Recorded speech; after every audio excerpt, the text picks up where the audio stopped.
So good morning and good afternoon, everyone. On behalf of BSI, I'd like to welcome you to today's webinar, Social Impact and Responsibility, Why Doing Good is Good Business.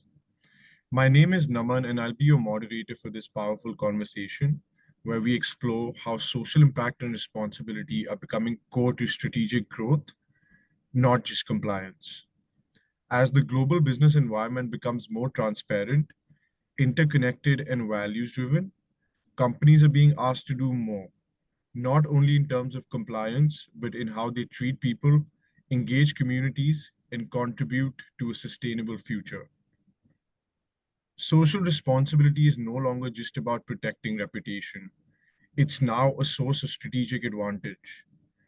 Businesses that embed it into their operations are building stronger brands, earning deeper customer trust, securing supply chains, and attracting capital.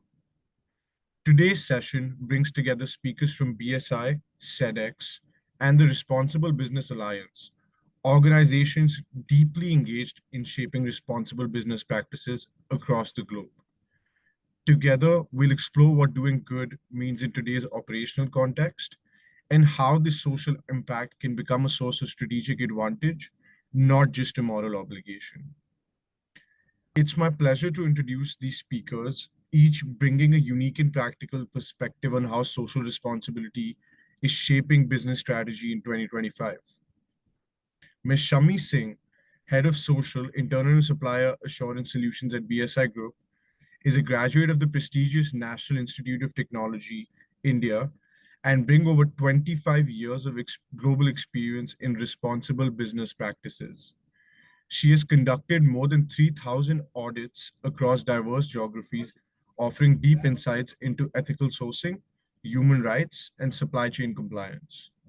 A regular speaker at national and international platforms, Ms. Singh is known for bridging policy with practical implementation, helping organizations embed trust and accountability in their operations.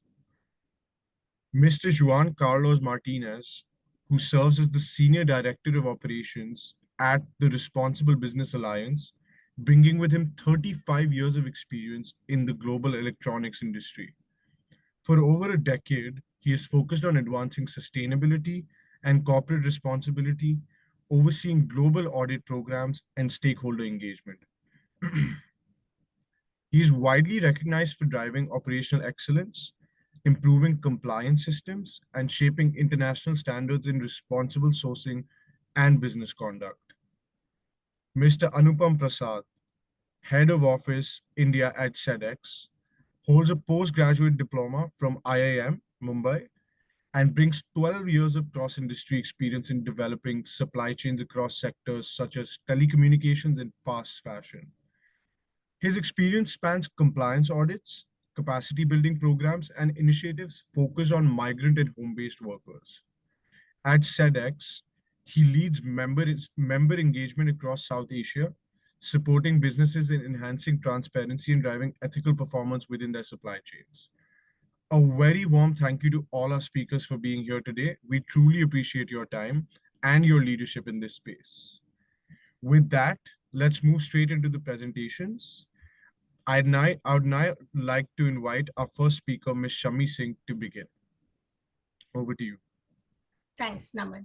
A very good morning, good afternoon to all of you. I'll talk about building the road to sustainable business, how this impacts overall business in the global value chain. Next slide, please. So looking at the global context and its impact on businesses. Next slide. The world continues to face an evolving set of challenges and uncertainties, including climate challenges, geopolitics, unpredictable regulatory landscape. There are a lot of changes happening in the trade policies and the tariffs. This is impacting the economy with persistent inflation, weakened buying power. Economy remains under strain globally for whole of the year and probably beyond. In this landscape, resilience is not just desirable, it is essential. Next. Trust is the foundation of resilience. Businesses are required to ensure transparency and traceability across their operations and the value chain. Businesses need to engage with stakeholders, both internal and external stakeholders. They need to abandon their outdated strategies, probably which worked in the past, but now they have to move in favor of adaptive and forward-looking approaches. Next. So the stakeholders' expectation is businesses to be transparent, demonstrate traceability, and maintain the trust. Internal stakeholders, who are the employees on the roles, on contract, the entire personnel set working for an organization, expect fair treatment, transparency by the business leader, and care for them. External stakeholders, the key external stakeholder, government, it's increasingly mandating due diligence on human rights, labor conditions, environmental practices, which the businesses need to follow. Customers and consumers, key stakeholders for the business, they are increasingly prioritizing and are keen to buy those products which are ethical and sustainable, which means they want to use those products, be associated with those companies, those businesses which are processing their products through people who are taken care of and which is taking care of environmental performance. So these consumers are pushing companies to responsible practices across their supply chain. Yeah, it's not just the business unit, but the entire business value chain. Now, investors, critical stakeholders. So before they decide to invest in a business, they focus on the ESG. How is environment and social being governed in the business value chain? They are demanding accountability on labor standards and the impact of the business in the community. Next. So with this at the global context, let's talk specific of Asia as a region and how it is placed in the global trade and supply chains. Next, please. Asia holds a pivotal position in the global trade. China, India, Asian countries Pacific are the manufacturing powerhouse of the region. They have top exporters, logistics corridors to facilitate. We see deep regional integration. The consumer market in the region is growing rapidly. Asia is seen as a leader in digital trade and IT services. So it plays a very important role in the global trade. Now, with these trends, we as the global supply chain expectations evolve, we just talk through them. Asian suppliers are required to align with international standards, yeah, while navigating local realities. Next. So, some of the key countries of the region which their strengths, like China is seen as an end-to-end manufacturer with focus on EVs. So to India, it's like IT sector, pharma, electronics, and China plus one is the expectation from the country. Vietnam has its strength and considered or seen as a low-cost hub. Japan, again, known well for its high-tech companies, automotive and chips. So for Korea and Taiwan with automotive added to it. And the other Asian countries in manufacturing, agro, call centers and minerals. But this is just a few to reflect. Having said this, let us see in the next slide, which talks about the challenges which prevail in the region. Next, please. So with these trends, we still have challenges. And currently, the information is so readily available to the buyers, brands, retailers. They are in any part of the world. So these issues in the country, the region, industries are not just confined to them. And with this information readily available, ethical sourcing and environmental social governance will remain top priorities for international partners and brands, either if they're operating in the region or they are sourcing from the region. To share some, forced labor and modern slavery, wherein the issue is about involuntary work because of, so basically modern slavery and the forced labor issues are seen in, quite common in countries like Malaysia, Thailand, India, Myanmar, China, to name a few. Similarly, we have migrant workers work in Asian countries, quite commonly seen in manufacture, agriculture, and construction sector. And prominent countries where we find this again, what you can see on the screen. Wage violation in terms of the workers on contract or the zero-hour workers not being paid the minimum wages, or the overtime payment not being as per the requirements is again an issue commonly seen in the garment, electronics, food processing, technology sector, common in countries like Bangladesh, India, Vietnam, China. Health and safety issues, which could be poor working condition, lack of personal protective equipment, injuries, illness because of occupational hazards, are common in construction, mining, textile, food sectors, and quite commonly seen in India, Bangladesh, Indonesia, Thailand. So to continue, lack of freedom of association, again, is a social risk, what is seen in manufacturing and agriculture sector.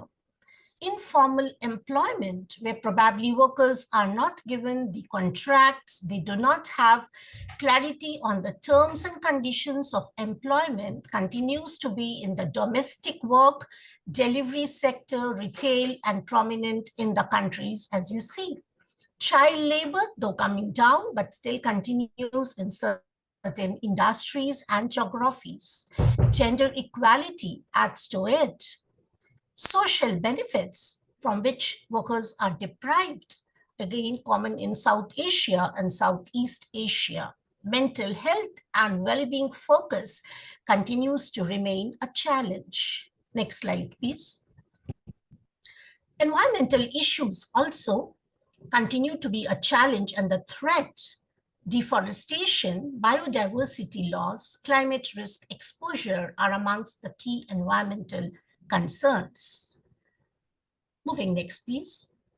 So we saw the spread of social issues, environmental issues which prevail in the region, and businesses need to be aware of it, need to be aware that yes, this information is there available, our business stakeholders are aware about it.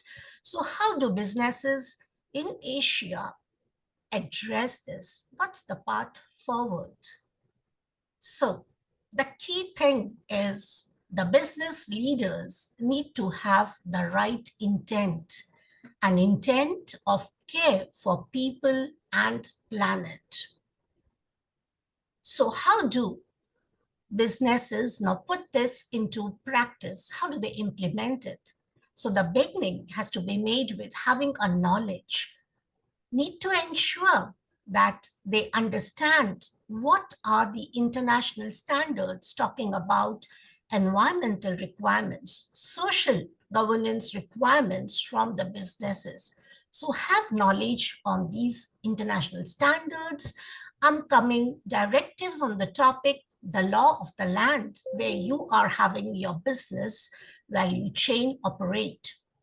Once this knowledge is gained, have that culture, foster a culture of care for both people and the planet. And as you do this, remember you need to embed transparency and participation throughout the value chain. You need to ensure that internal systems are established which drive true implementation, not just policies in a paper closed in a file. Next, please. So now with this intent embedded, systems established, businesses can demonstrate this to their external stakeholders, the government, customers, consumers, investors. And so we see the demand and the ask for social audits on an increase. It's increasing globally at a CAGR of 9 to 12%. And if you look at Asia, the growth rate is highest, being around 13%. The estimated global market size of social audits in 2024 was around 3 billion USD and is projected to scale up to 5 billion USD in 2028. It's important for the businesses to use a competent audit firm, which gives a value add audit, an audit report, identifying their strengths as well as the areas for improvement. Use this to have improvement drawn. Do not just try to show them addressed on papers. Collaborate with the stakeholders who have a role to play to address these gaps and help drive continual improvement. Next, please. So BSI, how can it support you in this journey? Next, please. BSI is a 120 years old organization. The purpose we live is impact for a fair society and a sustainable world. Next, please. BSI operates in 193 countries, and we have executed a good number of days, which is around 232,000 way back in 2022. Next, please. We have 4 divisions: the knowledge division, which makes and writes the British standards, the assurance services, which delivers audits. We have regulatory services division and the consultancy service divisions. Next, please. We do a lot of work on sustainability, on environment and ethical topics. Next, please. BSI has its approval as an audit firm in a number of industry association programs, to name Sedex, RBA, and more, as you see on the screen. Next, please. We have a good spread of auditors who are APSCA qualified, and we use them with a good global spread, trying to use local auditors. And our social assurance solutions include public trainings on human rights, ILO requirements and all. We do industry association audits, client code of conduct audits. We have our own social audit program. To address fatigue, where permitted by the associations, we bundle the audits to address short time addressing the fatigue. We work using AI to facilitate our audits. Next, please. So with this, I would like to conclude saying that the Asian businesses, to thrive this year and beyond, must align local practices with global expectations, embrace ethical operations, transparency, and a genuine commitment to people and planet. Remember, building trust is not a one-time action, but a sustained journey that begins with intent and results in resilience. Thank you. Next slide. And with this, I hand over to Mr. Juan Carlos from RBA. Thank you, Shammi, and thanks for the invitation to participate. So now let's discuss what doing good or why doing good is good for business. So next slide, please. Next slide. So what is good for business? I mean, this has evolved over time. In the past, in the early 90s, when this corporate social responsibility started to get more traction on businesses, it was seen just as a informal and reactive, driven mainly by philanthropy and public image. So the factories, the companies were reactive to problems or to situations in the workplace. If they were complaints from workers or complaints from customers or environmental issues, they were just reactive to that, not really handling that in a systemic way. So around the 90s, in 2000, 2010, the businesses started to standardize and integrate these concepts into their day-to-day operation.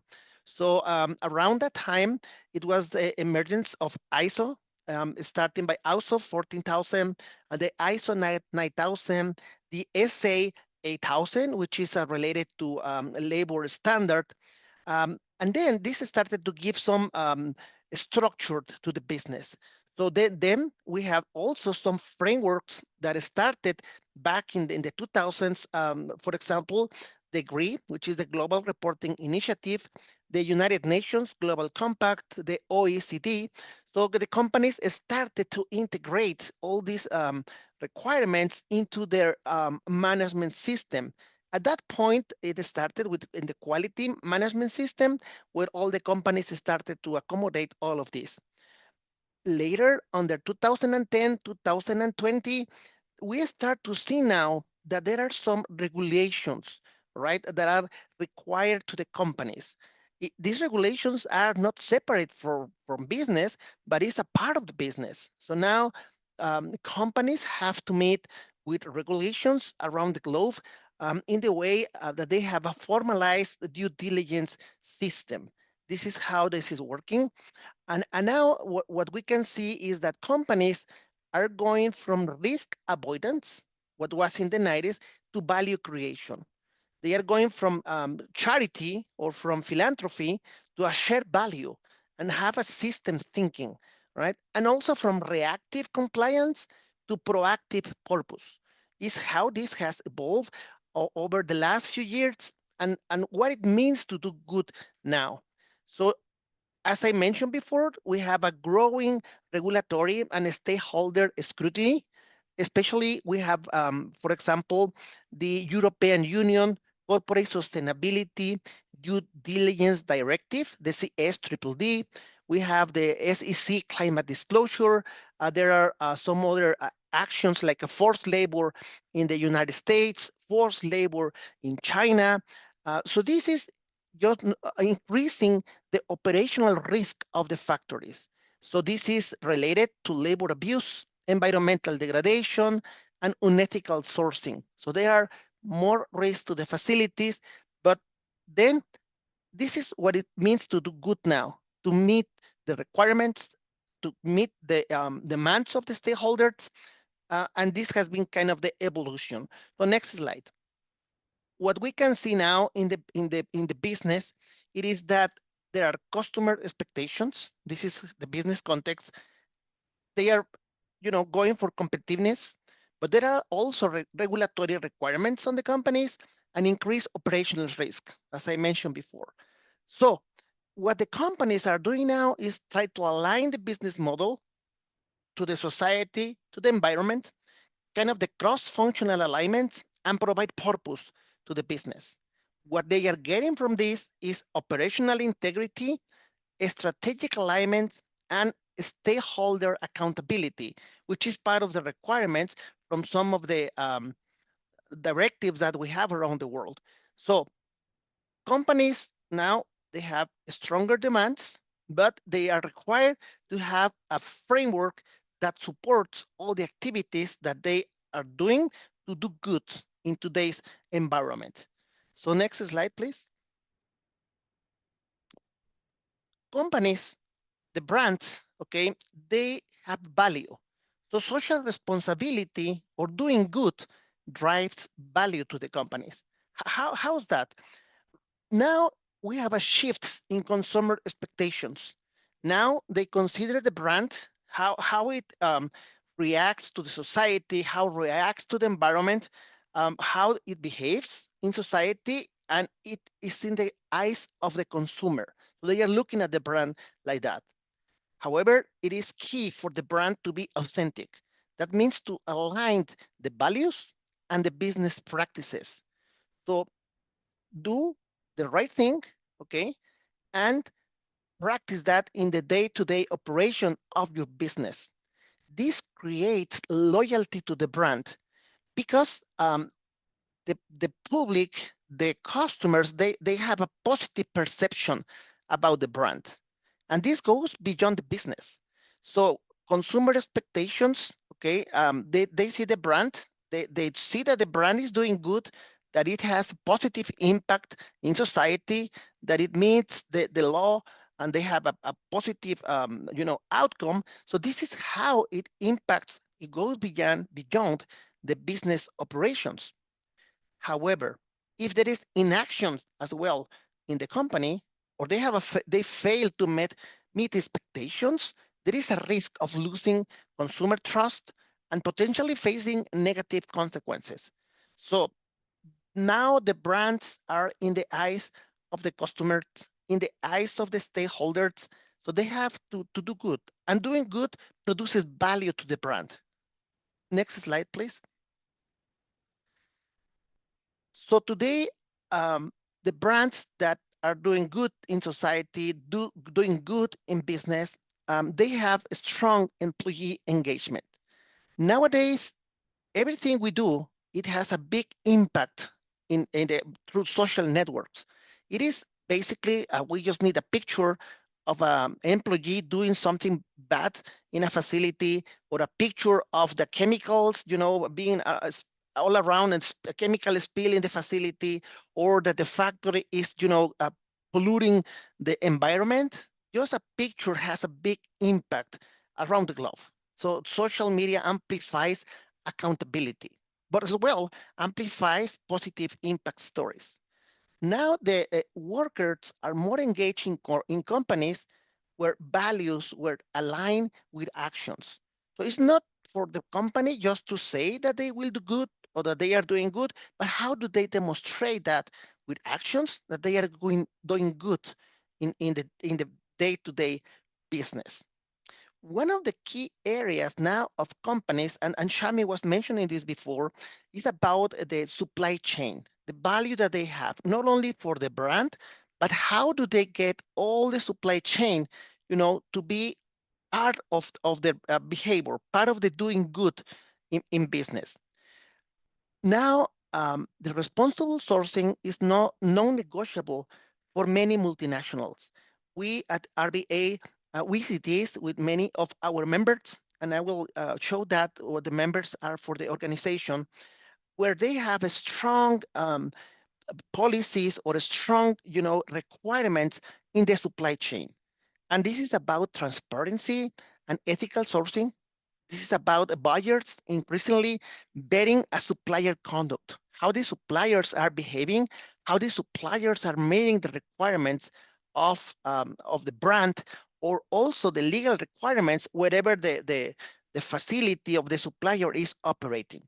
So in this point, certifications and standards matter, because it's what the brands are looking in the supply chain, to get their suppliers certified to a certain code of conduct, to a certain standard, and this is what they are doing.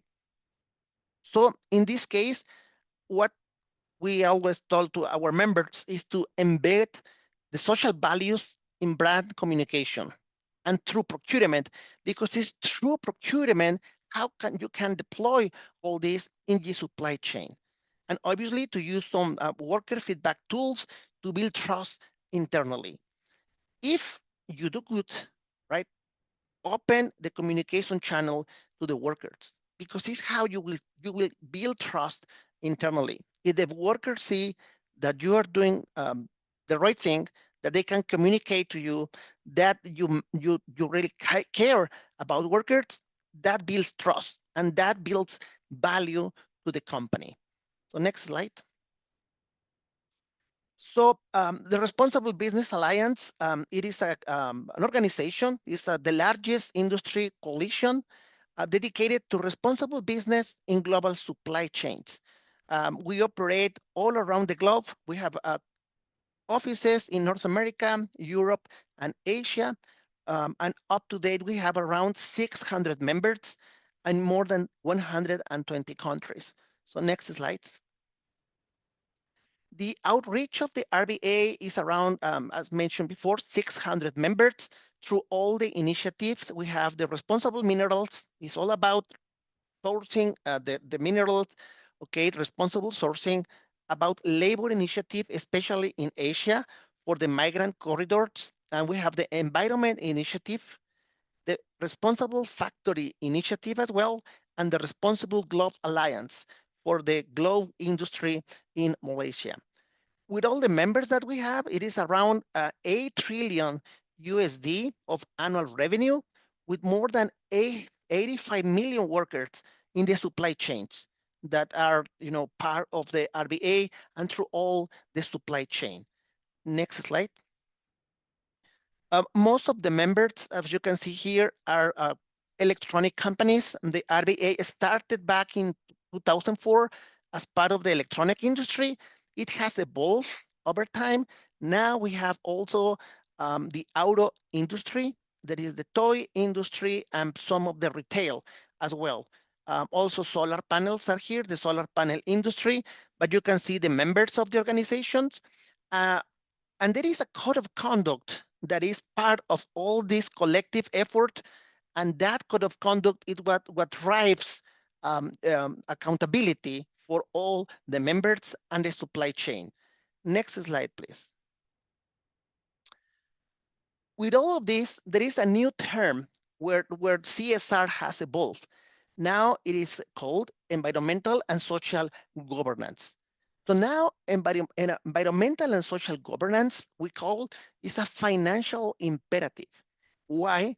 Because all the metrics or the key parameters of environmental and social governance, such as decent labor, no discrimination, freedom of association, greenhouse gas emissions, the environmental impact. So all the metrics around social responsibility are taken in account by the people doing capital allocation, or the big institutions that are, providing money to the companies or making decisions on companies.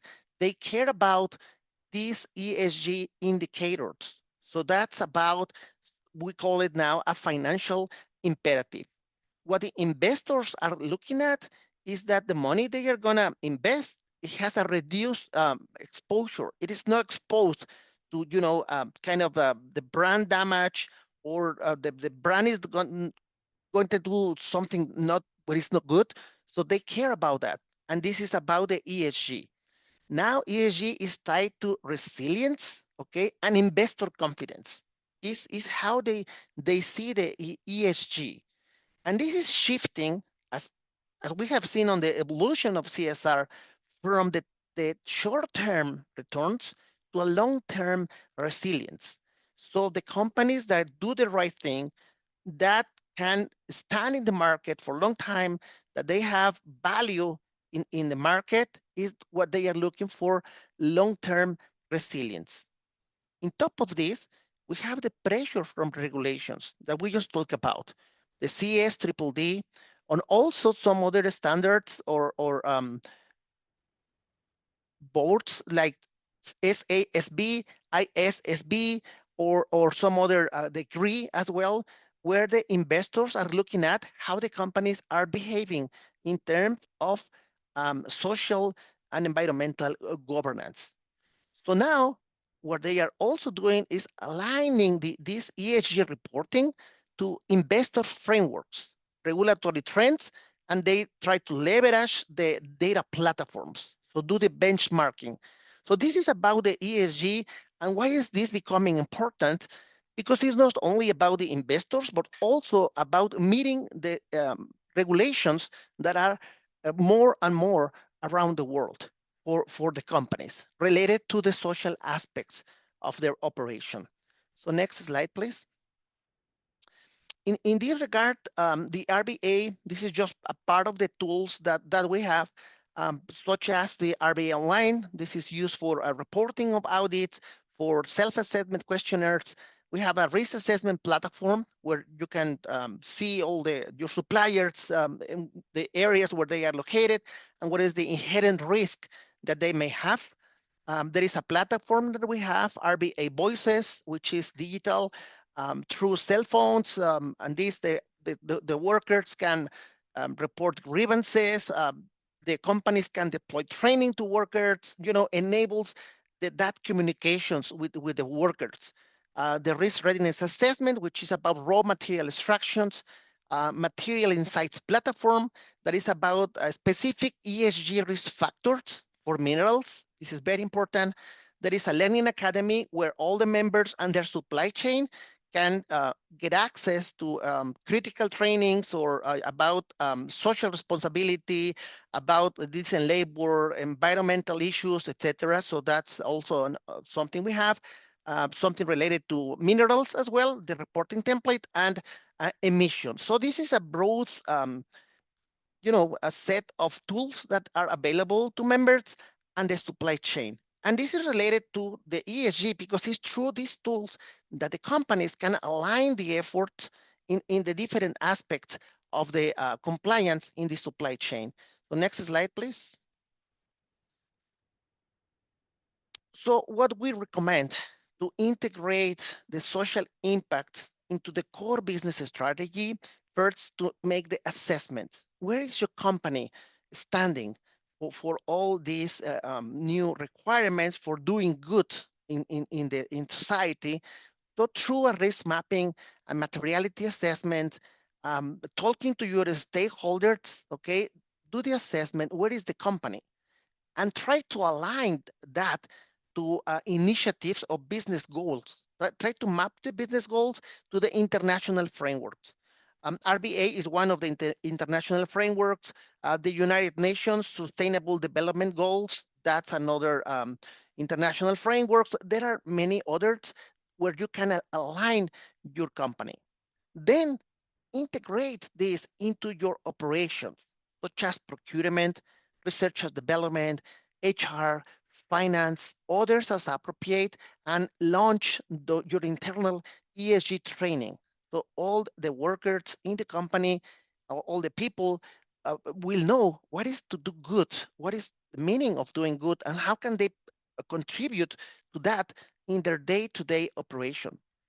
Then track the outcomes with the ESG dashboards, the worker voice tools.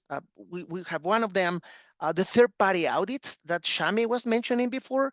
That's something that we use to track the compliance of the companies, the compliance of the supply chain, use supplier scorecards. But then act on the findings, support your suppliers, support your stakeholders, internal and external, and act on the feedback loop. This is how you can integrate all these have social impact into the core business strategy. So it's a day-to-day operation. So next slide, please. Part of the our flagship program at the RBA is the BAP audit. As of today, we have conducted more than 12,000 audits, 12 BAPs in factories around the world. And right now we have around 47 countries that are covered. So the BAP is an exercise where auditors, BSI is one of our audit firms, certified audit firms to conduct this audit. We'll spend typically from 2 to 3 days on site.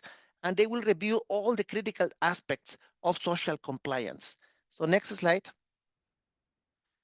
So this is a kind of the code of conduct that we have on the RBA. And as I mentioned before, this is part of the collective effort, is the product of the collective effort of all our members. The code is updated every 3 years with input from the members, consultations with external organizations, stakeholder input. So we have all that input consolidated.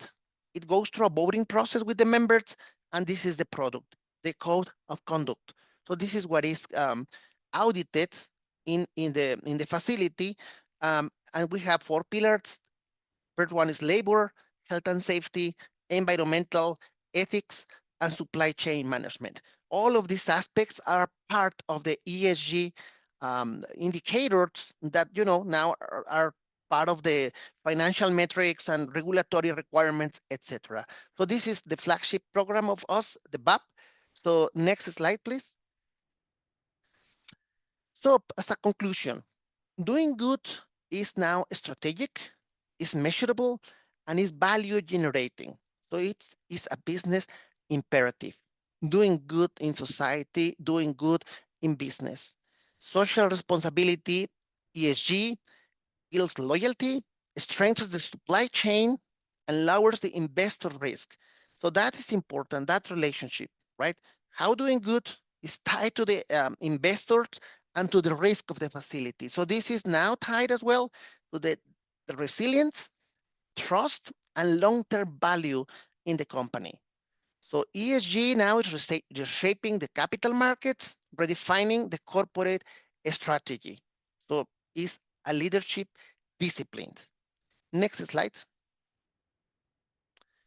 As next steps, what we always tell to our members is to conduct a social impact gap assessment, internal plus your supply chain, commit to a transparent impact measurement and a stakeholder engagement. That is critical, and it comes from the leadership of the company. Join or partner with credible standard bodies. Okay, RBA is one of them. There are many others, of course, but try to join, partner with those standards. And finally, purpose drives performance. So let's move beyond compliance and build resilient, responsible business that lead by example. This is the conclusion. And now I would like to give the stage to Mr. Anupam Prasad from Sedex. So Mr. Anupam, please go ahead. Thanks, Juan, and thanks to Shammi for such a nice presentation and talking about doing good in business. I think most of the points have been covered by both of them. But where does Sedex come in picture? I'm going to talk about it. It's like in this changing world, where there are a lot of regulations coming in and different requirements in different countries. What actually helps things moves faster in terms of compliance and sustainability is simplifying it. And that is where Sedex is making an effort, a continuous effort to make things simple, to make compliance simple. And let's say if like everywhere, if we speak the same language, things can move faster. And Sedex is trying to speak the language of ESG data. And let us explore that how associating with Sedex, your market potential also grows as you're doing good business. So next slide, please. Sedex, just to mention, stands as something called Sedex Supplier Ethical Data Exchange, and that is how the name was started. So Sedex is a leading, global ethical trade membership organization. We are a membership-based organization, and one of the first to start in the industry. And we are almost 21 to 22 years old at this point of time. And we have a vast experience of working with so many different, brands, retailers, different manufacturers, and SMEs and MSMEs around the world. So Sedex works with both different buyers and suppliers, and has made and brought in tools to improve the responsible and ethical business practices amongst the global supply chain. Next slide, please. Yeah, just a glance about Sedex, just a glance about Sedex. That we are right now present in more than 180 countries. We have more than 90,000 active members on the platform, and 115,000 work sites are covered at this point of time. Our offices and services are present across the world, and we have 7 different offices, and we and our services cover the 24 into 7, kind of a customer support. And we have strategically based our office in Chicago, Santiago in Chile, London, Madrid, Gurgaon in India, Shanghai in China, and then we have a Jan's office in Sydney as well. And we have also colleagues working in Tokyo. So, as of date, we have done more than 61,000 audits on the platform, and in 2024, and so that is the amount of data which Sedex holds, and kind of expertise in the market to come out with best practices and solutions and suggestions to the different bodies. Moving on, next slide. Just a glance at our different customers and buyers which we are associated. Majority of them are from the retail sector, but we also have a diversification in agriculture and others. So next slide, please. Why leading brands trust Sedex is the thing, because of the unrivaled global reach we have, right? As I was mentioning, we are present across the globe, and our services are such that we are standard agnostic. It doesn't matter to what standard related to ESG you're looking for, Sedex has the solution for you. You can use the tools and other services, and you can comply with the required standard. It is industry leading audit platform we have called SMITA, which is again full form standard Sedex members ethical trade audit, is widely recognized global sustainable and responsible business audit. And we're proud to say it's in terms of the volume, it's the number one social responsible audit which happens across the world. And we're also upcoming with the environmental audit side to it. So overall, we on the platform, we have more than 400,000 audits and millions of data which provide unmatched insights and trends in certain market and regions. And that is where it becomes very important for the buyers to on the platform to get those insights, and those are very live. As the data gets churned and uploaded, these indicators also uploaded. Deep industry expertise in terms of, like, since Sedex is present for more than 20 years, we have worked across multiple layers of different supply chains, and hence there is a expertise in the tools itself, of how it relates to a specific, let's say, user or a supplier, and they can be of different nature, and the system identifies that as well. Our solutions are scalable for any business. Where people have started on a smaller scale, and as they have grown along with the supply chain, they have also, the volume of the data they handle on Sedex has grown. Next slide. Yeah, as I was mentioning earlier, the Sedex is almost standard agnostic, and we have the members which are present. Let's say the supply chain members consist of various different industries, of which food, beverages, FMCG takes a big chunk, then retail, agriculture. But apart from that, we also have from different industries like stationery, manufacturing, plastic, toys, perishables, etc. Next slide.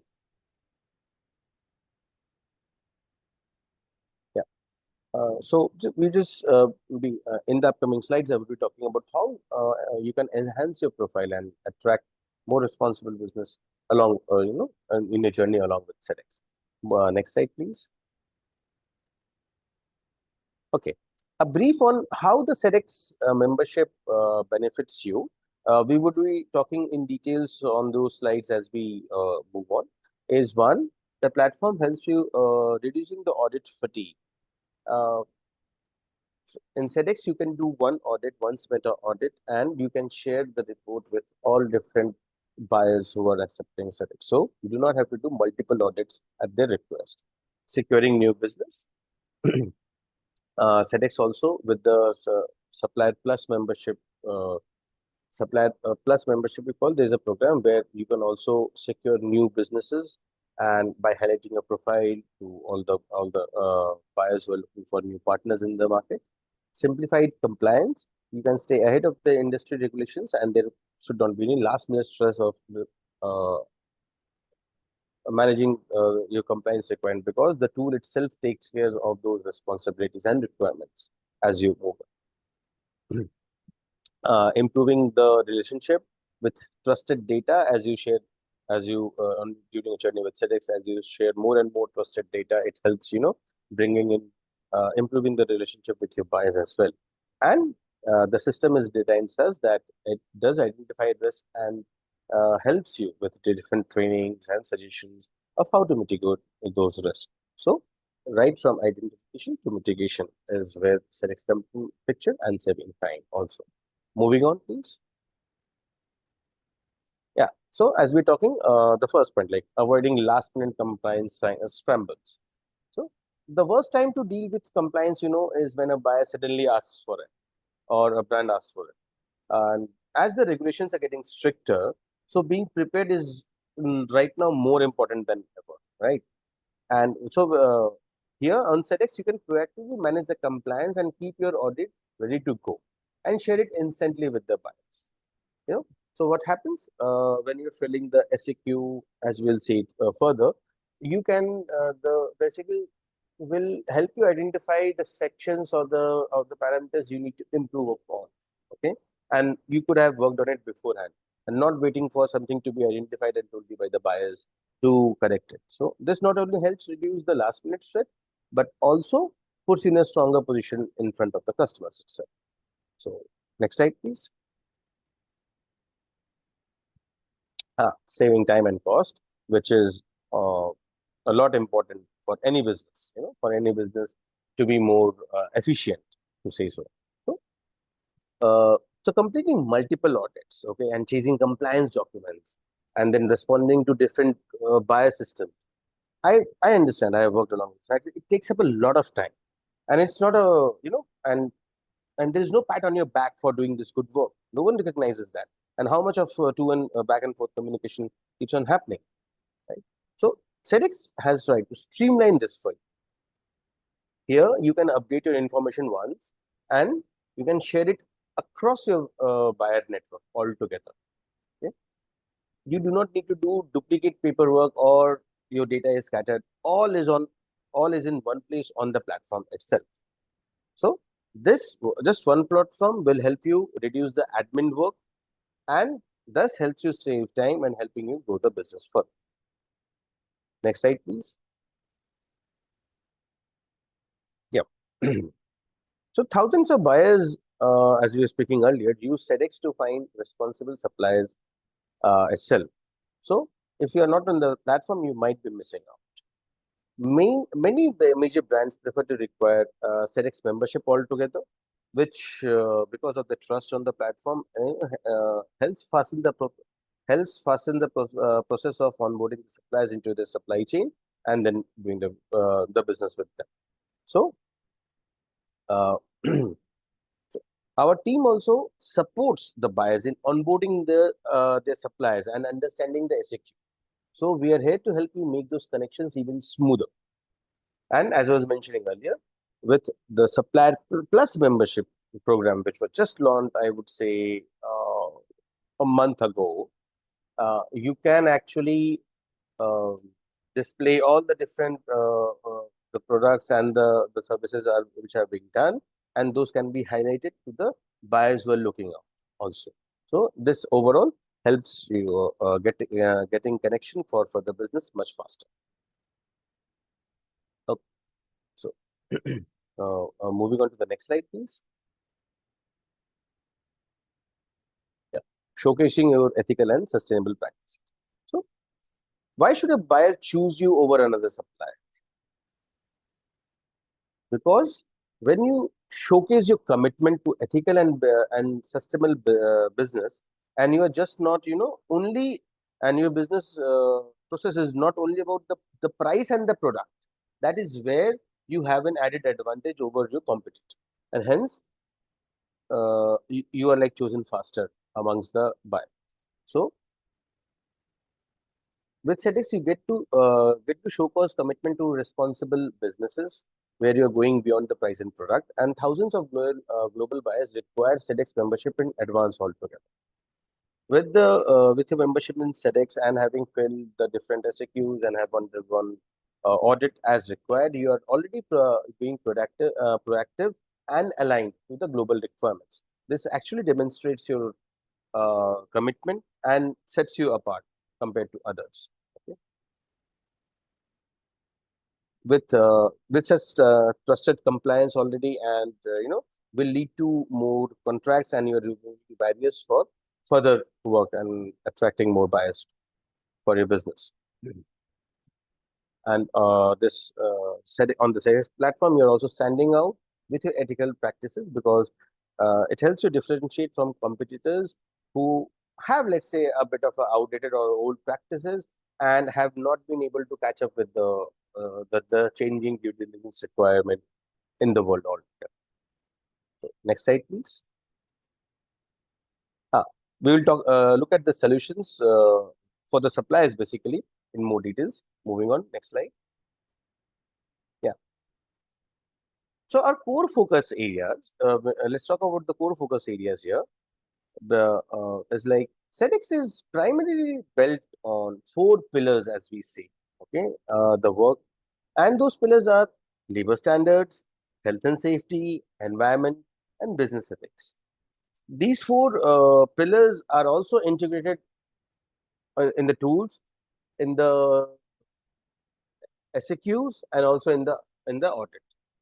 The system is designed such that all those on all the possible components of these 4 pillars are first answered by the suppliers in the SAQ, and then they are checked by the auditors, and it helps check in all the different factors. So these are not just business expectations; they are like they are fundamental human rights based on international frameworks like ILO, International Labour Organization, the ETI-based code of conduct, okay, which is managed by the Ethical Trading Initiative, the UN Guiding Principles on Business and Human Rights. These encompasses all the requirements. We also include environmental topics like climate change, biodiversity, deforestation, and contamination. That also covers waste management, energy efficiency, air emissions, and other forms of pollution. Right. So these areas are interconnected and influence overall business performance. Ultimately, businesses with robust practices, these areas not only contribute to a safer and fairer society, but they help us, they help us better be prepared for meeting the regulatory requirements, matching the consumer and client expectations for ethical production, reducing the risks by knowing them and by identifying them in advance, and improving business performance by lowering turnover and absenteeism rates and fostering more productive workers. So, by strengthening the practices in all those areas, we help you reduce the risk and become more resilient in this ever-changing market. Next slide, please. Yeah, the solutions which we are talking on are majorly 3 solutions. To summarize, else if you break down, it can lead up to more than almost 15. But to summarize, the first is self-assessment questionnaire, second is the management control reports, and third is the SMETA audits. Next slide, please. Talking about the self-assessment questionnaire SAQ in a bit detail. So, and why is it important? The SAQ is a key step in due diligence. It helps buyer and suppliers to identify risks and understand the sustainability practices of the supply chain altogether. As of now, we have 2 versions of the self-assessment questionnaire. One, which is called the SAQ, and is focused on the social requirements and like majorly on labor standards, health and safety, and a few questions related to environment and ethics. Then we have a newly introduced SAQ focused on environment called the ESAQ, which adds a deeper focus on environmental topics, supporting reporting needs and regulations. Suppliers often complete the SAQs at the customer request, but apart from that, it gives you insights into your own practices. When you are answering the SAQ transparently, you will get to understand certain documents which the system will ask for you as you fill it. It's not only you just go and fill something, it will ask you for certain proofs at certain requirements. You might understand, okay, you might be doing the right things, but you are not managing or monitoring it or creating the required data set for it, right? If you're doing a good thing, and during the audit, if it cannot be proved, then it does not help you in a positive outcome for your business, even though you have put in time and money behind that. But you need to be ready with the appropriate proof. This is where the SAQ is smart enough to identify those risks in advance, and you get prepared for your SMETA audit also, because based on those answers in the SAQ, the audit also happens, and the auditor also checks along with the scope of the audit for the given, whether it's a 2-pillar or a 4-pillar SMETA audit. So certain topics which the social and the environmental sections of the SAQ are covering are starting from workplace impact, management systems, livings and accommodations if you're providing facilities, children and young workers, wages, and on the environment side, it starts from environmental commitments to areas like waste, chemicals, and deforestation. Please, next slide, please. Yeah. So how SAQ helps the suppliers? Actually, I was talking about it already in the last slide. Is you can complete the SAQ once and you can share it multiple times as an appropriate with the different buyers. Supports you with the improvement because it helps you identifying certain areas which are lacking and needs improvement. You can identify on your own and work on it. And preparing for the SMETA audit, as you answer the SAQ, you also get to know the requirements of the SMETA audits and you prepare a facility for it. Moving on, next slide. Yeah, management control report is a very important thing because it helps you. It gives you a score out of 5 for each SAQ section and overall management and overall management score altogether. You can use this report to show buyers how you manage key risk areas, highlight your strengths, and identify areas for improvement itself. So, starting internal improvement and discussion or collaborating with clients under the solution, and we all don't expect that that you will score very high, right? 5 out of 5 of each section, and that is fine. That is where the continuous improvement comes in. As you revise the the processes year on year and understand the different requirements and the goals, the score also improves over time. And this is what we have learned from the various data sets we have and the trends that fall in the system. Next slide, please. Yeah, talking about SMETA audit. So SMETA audit also based on 4 pillars, which I was talking earlier: labor standards, health and safety, environment, and ethics as of now. So SMETA is the full form is Sedex members ethical audit, which help members to understand the performance against the agreed levels. So this has been one of the, I would say, that the leading social audit platforms in the world across the globe, and the system is designed such that the same standard is applicable to all businesses regardless of the country, the size of the industry, or the nature of the industry itself. With right now in the industry, we have the latest SMETA 7 version, which has brought in a lot of changes related to workplace requirements and management controls, which and it has been designed that the auditor will not be missing on checking of any of the key critical areas, along with maybe certain other requirements from the buyer itself. So it is a full transparent audit scenario where you where your systems and the processes are managed, are checked with utmost efficiency. So moving on to the next slide. I think we just covered this in the slide earlier. We can move to the next slide as well. Yeah. So last but not least, right? Very recently, I would just maybe 7 days back, we, Sedex, we are very proud to say that we are now a licensed GRI software and tools partner, which means uh, the different reports and the data on Sedex can be used by any user like you for your requirements on reporting for the GRI requirements, and which again helps you reducing the admin burden, improves data quality, and strengthens our value, keeping pace on the evolving reporting needs and regulation altogether.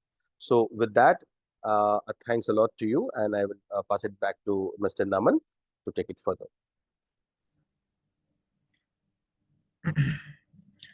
Great. Thank you, Mr. Anupam. Thank you, Mr. Juan and Ms. Shammi for your great inputs. And thank you to the participants for engaging with a lot of questions. Before we move to the Q&A, we have a very special segment lined up. It's always important and inspiring to hear directly from organizations who walked the journey of improvement and transformation with trust, systems, and standards. I would like to welcome Ms. Suparna Juneja. She is the head of human capital and compliances at Mira Exim Limited. With over a decade of association with the organization, Ms. Juneja has played a pivotal role in shaping its people and compliance culture. Mira Exim has been on a journey of continuous improvement with BSI, and today she will share her reflections on that partnership, what it's meant for their business, and how standards have supported their growth and global readiness. Over to you, Ms. Suparna. Thank you. Thank you so much. Hello, everyone. Myself, Suparna, and today I'm truly humbled and honored to be a part of today's webinar that is on social impact and responsibility as a stakeholder. To represent Mira Exim Limited, a company where I have had a privilege of being part for over a decade now. So, first and foremost, I would like to extend my sincere thanks to the BSI for organizing this important platform and for inviting Mira Exim to share our journey as a stakeholder committed to ethical and responsible business. And a very special note and my gratitude to Shammi ma'am, who has been a constant source of guidance, strength, and encouragement throughout my journey. I joined Mira over 10 years ago, and her support, both personal and professional, has been nothing short of transformative. So, the Mira Exim shares a long-standing and deeply valued partnership with BSI, which a relationship that began somewhere in 2004. It started with our journey into quality management system, which is ISO 9001, and which laid the foundation for discipline systems and process orientation. So this was soon followed by our commitment to social compliances, where we pursue and successfully implemented SA 8000 certification, a significant milestone for our organization. Let me tell you guys, that certification was not just a badge, it was a cultural shift. It was the beginning of our long and evolving path toward ethical manufacturing. From there, we have only grown, adding to our portfolio certifications like SMATA, RAP, ISO 14000, and many more as per the increasing demands of global market. So today we are not just talking about certifications or passing audits, we are talking about being accountable, responsible, and resilient in a world that demands more transparency, empathy, sustainability from the business. So the conversation has now evolved into a broader framework, which is environmental responsibility, social accountability, and governance and integrity. Like everyone said, it's ESG, the term that is now central to our brand's view, partnerships, compliances, and supply chain. Let me tell you honestly, audits are not easy. It's not about documentation.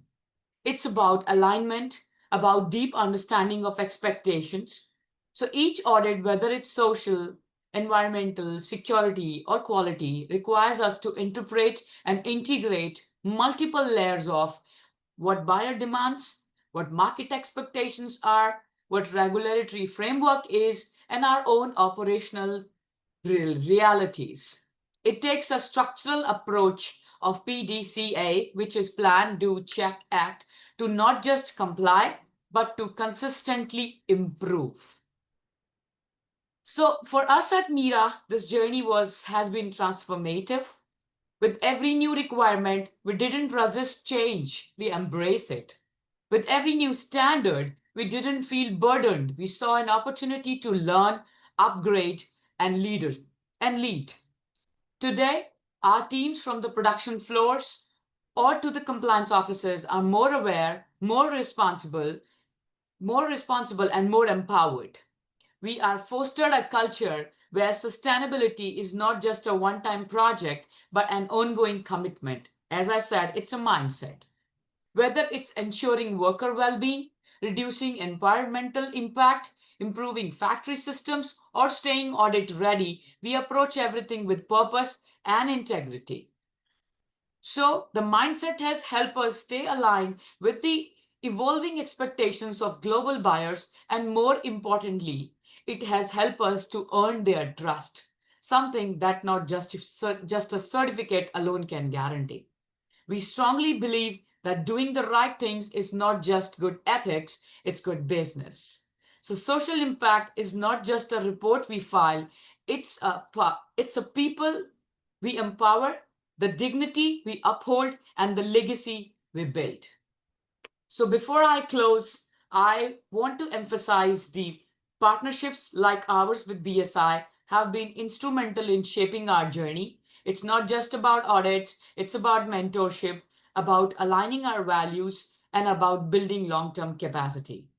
We at Mira look forward to continue this journey of learning, growth, and transformation, and doing our part in making the industry not only more compliant, but also more humane, sustainable, and inclusive. Thank you so much. Let's continue to build a better, more responsible future together for people, for the planet, and for tomorrow. Thank you. Thank you, Ms. Suparna, and thank you to all the speakers for sharing your perspectives and experience.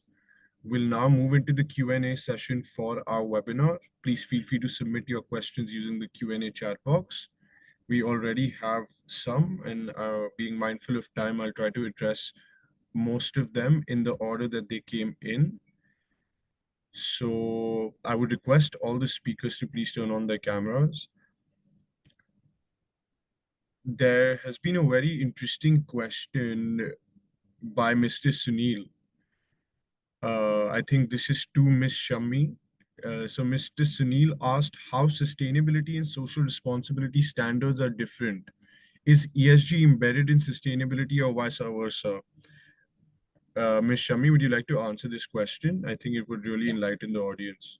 Yeah, thanks, Sunil. Great question. So yes, sustainability talks about environment, social, and the governance around it. So different standards cover these topics to a different extent. So looking at what's the need, you can pick up the right standard, but yes, a social standard or a CSR or a social responsibility standard generally covers labor topics, ethics, environment, health and safety, and the expectation of governance around these topics by an organization. Thanks. Hope that's answered. Great. I hope that answers your question, Mr. Sunil. There is there's a question that has been repeated, which is about Sedex. I think that is directed towards Mr. Anupam. So the question is, what is the key difference from Sedex and EcoVadis certification? Please share your comments. Sure. So, thanks for the question. First of all, we are not a certifying body at all. So, you might be getting a certificate from EcoVadis. Sedex is standard agnostic, okay, and it does not certify. We assess the sites, and you have the audit report with you, and we leave it to the buyers to assess the, I would say the level of the non-conformance for them, because risk appetite for each organization can be different. certain buyers at a different stage of compliance. And one key major difference with EcoVadis, when you compare with Sedex, EcoVadis is only and only desktop assessment. There is no real life audit which happens in EcoVadis. So your data, what you are showing on EcoVadis cannot be cross-checked and be audited. So this is where Sedex stand out. With the SMETA audit, all the data is verified by APSA qualified auditors, and then it is uploaded on the system for it to be shared further. EcoVadis is more of a desktop assessment where you fill in a checklist and then it goes toward a certification. So Great. Thank you, Mr. Anupam. I hope that answers your questions. There has been another question that has already been answered by Mr. Juan. However, it seems important. The question is how RBA is useful for company in Asia with respect to buyers and ESG. What type of surveys, audits are conducted by RBA? Mr. Juan, would you like to address this live?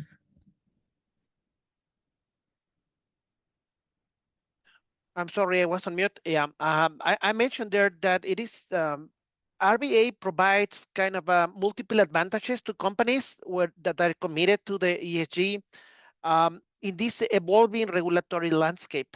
So RBA, the audit reports are accepted by most governments and regulatory frameworks as a way of companies to show their compliance. So that is important about RBA. The audits that we perform, same as Sedex, they are on site, okay? And we cover all the aspects of labor, environmental, health and safety, supply chain, ethics. But the most important part of the RBA audit is that we make an assessment of the management system of the company. So it's not that they only meet the condition one time, but how do they do that in time? What system do they have in place to meet the requirements over time? So that's the value that RBA can bring to companies, especially in Asia, where they are part of big multinational supply chains. So this is a way for them to show compliance especially in the regulatory landscape that we have, this evolving landscape.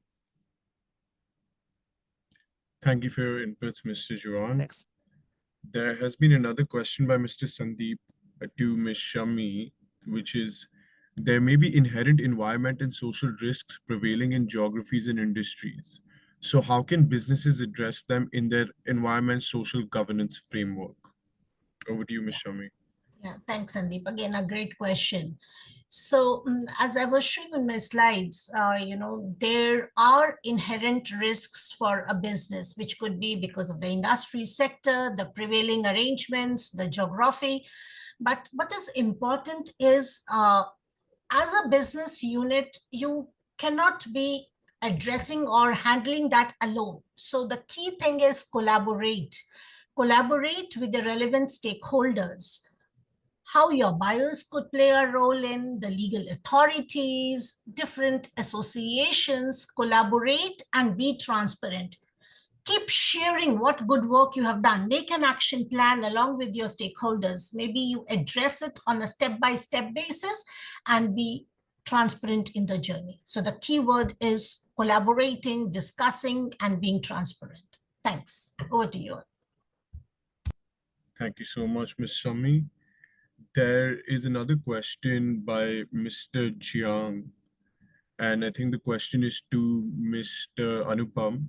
The question is, for SMETA 4P audit, if after the audit is completed, the factory has errors that must be evaluated 1 month later, but the factory does not send back the CAP, will the auditor's previous SMETA 4P report be reported on the system, or will this report be cancelled? So look, in this case, when you are not reverting back on the closures or the corrective action taken, the report cannot be cancelled. It has already been uploaded, right? The finding will not be closed. So I think there are certain other questions, Naman, related to this. I will just answer in one go. So what happens when the audit is completed? The different findings which are raised, they will have either a desktop closure or a follow-up audit to it, depending on the nature of the finding. So accordingly, you need to either send evidences with pictures, documents, policies, etc., to the auditing body for them to close the finding if it is a desktop one, or if it is if the findings are related to, let's say, follow-up audit. So in the next follow-up audit which happens, physically it would be checked, verified, and then closed. So until unless those things are either the follow-up audit is done or the requirements are not shared with the auditing body, the findings will not be closed. They will remain open. Great, Mr. Anupam. There's another question about Sedex, which is how is amber and red NCs defined in Sedex audits and how the customer validates them? Again, so that's I would say indicative color coding from our side, because there are companies of various sizes, organizations who are as buyer members. Okay, some are very advanced in their sustainability journey, and they define, okay, which finding will fall in what category as per their internal requirement. Some are not that advanced, and they use the platform with the available facilities. So amber and red will have a certain, and it will also have certain criticality associated with it. So you can go and see with the color coding, there would be written major, minor, business critical, and that is how it is defined. Thank you, Mr. Anupam. Mr. Amit, I hope that answers your question. There is another question to Mr. Juan, which is how does RBA cater to the automotive sector? Over to you, Mr. Juan. Okay, can you please repeat the question? I'm just looking at here. Apologies, sir. Can you please repeat the question? How does RBA cater to the automotive industry? It is exactly the same approach as we have had in the past for the electronic industry. The standard is the same, regardless of the industry. The audit process is exactly the same. So we have the same requirement for every industry that is part of the organization. Okay. Great, sir.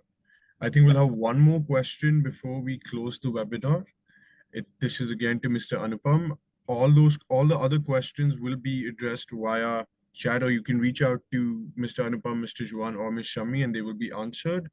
Last question to Mr. Anupam. What are the different steps for preparing SMETA audit and how much time required to do preparation before appearing in 4-pillar SMETA audit? Mr. Anupam, if you could answer that briefly. So you're on mute. So sorry, Naman. I did not realize that. Can you just repeat the last part of the question?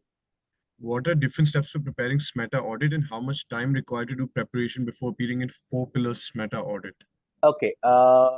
So the different steps required, candidly, yes. First, you need to register as a supplier member, at least on the platform.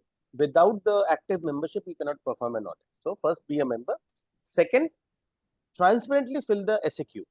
Okay. When you do it diligently with transparency, the SAQ, you will understand where you are standing and what are the requirements. So take some more time to complete those requirements, complete those processes which might be lacking, and then you are ready for the audit. It's a continual process. Great, sir. Thank you so much for answering all the questions. That brings us to the end of today's webinar. A sincere thank you to all our speakers and to all of you for attending. I hope you leave more informed than before. As we've seen today, social impact and responsible business are not side conversations anymore. They are increasingly at the core of how organizations build trust, mitigate risk, and create long-term value, especially in globally integrated markets, high expectation markets like Asia. If there's one takeaway, it's this: responsibility is not a cost, it's an investment in resilience and relevance. Thank you again, and we look forward to engaging with you in the future. Have a good day. Thank you, everyone. Thank you. Bye-bye. Thank Thank you, you, everyone. everyone. Thank you, everyone.